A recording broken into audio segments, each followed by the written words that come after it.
अस्सलाम वालेकुम नाज़रीन, मैं हूं राव दिलशाद हुसैन और आप देख रहे हैं सिटी न्यूज़ नेटवर्क का डिजिटल प्लेटफार्म। आज हमारे मेहमान हैं मुआविन ख़ुसूसी बराए ज़कात व उशर राशिद नसरुल्लाह, जो कि साबिक़ वज़ीर आज़म मोहम्मद नवाज शरीफ के PSO के भी फ़राइज़ सर अंजाम देते हैं। इनसे बात भी करते हैं।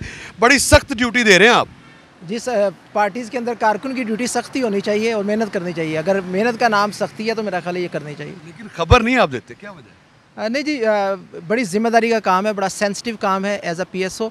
और मेरी ये आदत है कि मैं पार्टी लीडरशिप और पार्टी के हिदायत के बगैर कभी कोई ख़बर, कभी कोई चीज़ ना देता हूँ, ना उसको लीक करता हूँ। ये मेरी मैं कारकुन और कारकुन को इसी तरह एक्ट करना चाहिए। अच्छा राशिद, बहुत जल्दी से आपने पार्टी का एतमाद हासिल किया, पार्टी कायदीन का कुर्बत हासिल की और उसके बाद फिर मुआविन ख़ुसूसी हैं आप।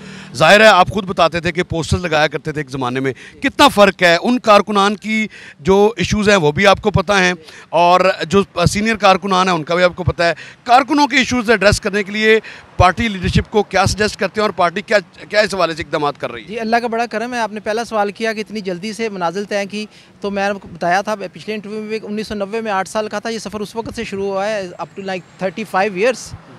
तो उस वक्त से आप ये बात भी अपनी अच्छी की कारकुनों के मसाइल का पता है। वो कारकुन जो ग्राउंड लेवल से आता है, मेहनत करके आता है, गली मोहल्लों में पोस्टर लगा के छोटे छोटे कॉर्नर मीटिंग जलसे करवा के आता है, उसको कारकुन के ख्यालात का, कारकुन की राय का, कारकुन के प्रॉब्लम्स का, मुश्किलात का पता होता है। और अल्लाह ताला का शुक्र है कि ये अल्लाह ताला ने जो सीट दिया है, जो मनसब दिया है, इस पर बैठ के कारकुनों की आवाज़ बुलंद करते हैं और सजेशंस लीडरशिप को देते हैं। एक आम तासुर ये है, हम देखते हैं अक्सर फेसबुक पे बहुत सीनियर लोग जो हैं वो कर रहे होते हैं कि डिफरेंस बहुत ज़्यादा हुआ है पार्टी लीडरशिप का और कारकुन का।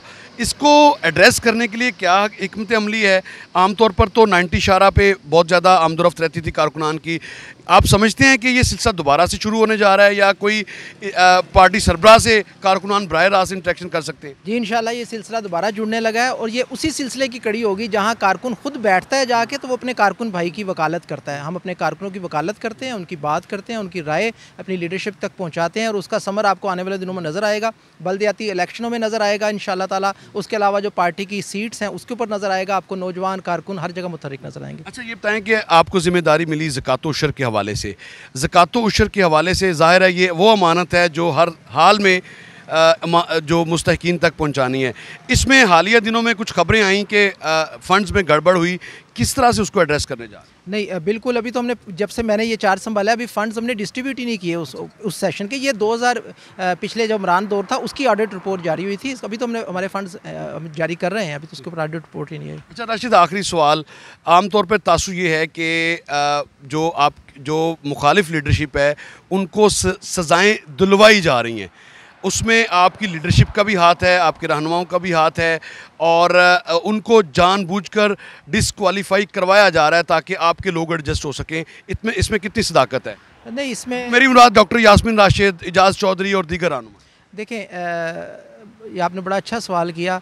जब आप जिना हाउस जलाएंगे, जब आप तोड़ फोड़ करेंगे, जब आप पुलिस की वैन जलाएंगे, पुलिस के ऑफिशियल्स को मारेंगे, कूटेंगे, डंडे पेट्रोल बम फेंकेंगे, पुलिस स्टेशन जलाएंगे, शोहदा के मुजस्मे जलाएंगे, तो आप नाअहल ही होने चाहिए। आपको 10-10 नहीं, आपको 25-25 साल सज़ा भी देनी चाहिए, साथ कोड़े भी मारने चाहिए। ये कोई मजाक है कि आप पाकिस्तान के लिए जिन बेटों ने कुर्बानियाँ दी, आप उनके मुजस्मों को जला दें, आप कौम के बेटों की तौहीन करें? या आपको कोई इस चीज़, मैं तो कहता हूँ कि कम सज़ा हुई है, इससे ज़्यादा सज़ा होनी चाहिए थी। 70 साल खातून को सज़ा की आप सपोर्ट कर रहे हैं? मैं कह रहा हूँ कि वो 70 साल की बजाय 170 या 170 की बजाय 270 साल भी हो, वो खातून हो, वो बूढ़ी हो, वो जो भी हो, इसमें जब आप कौम के शहीदों के साथ, उनके मुजस्मों के साथ, उनकी यादगारों के साथ मजाक करेंगे, जलाएंगे, तोड़ेंगे, तो आपको इससे भी सख्त सज़ा और इबरत का निशान बनाना चाहिए।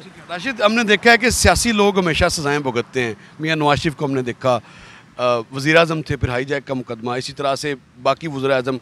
हमारा पॉलिटिकल कल्चर कब बदलेगा? क्या लगता है आपको कि सियासी लीडरशिप में शऊर आया इस हद तक कि कम से कम एक सफ़ में पॉलिटिकल जो लीडरशिप है वो खड़ी हो, कोई इसमें बेहतरी की जाए, शफाफ निज़ाम लाया जाए जिसमें मुल्की मसाइल हल हों?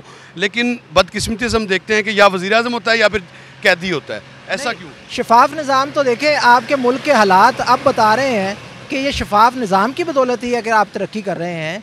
आप अब ग्रे से वाइट में आ रहे हैं, आपका फॉरेन इंडेक्स देख लें, आपकी तरक्की की शरह देख लें, जीडीपी देख लें, आप कोई भी शोबा उठा के देख लें, आप पंजाब प्रोविंशियल लेवल पे कुछ देख लें, आप वफाकी लेवल पे कोई प्रोजेक्ट देख लें, तो तरक्की तो हो रही है। जब तरक्की हो रही है तो इसका मतलब अवाम में एक्सेप्टेंस आ रही है, आप अवाम की खिदमत कर रहे हैं। तो आप रिज़ल्ट्स देखते हैं इलेक्शंस के, तो इंशाल्लाह ताला आप देखेंगे आने वाले दिनों में कि मज़ीद अवाम के अंदर घर करेगी मुस्लिम लीग नून। और लेकिन जो दूसरी आपने बात की सज़ाओं की, देखें मैं ये कह रहा हूँ कि या वज़ीर-ए-आज़म या फिर कैदी, ये रविश कब ख़त्म होगी?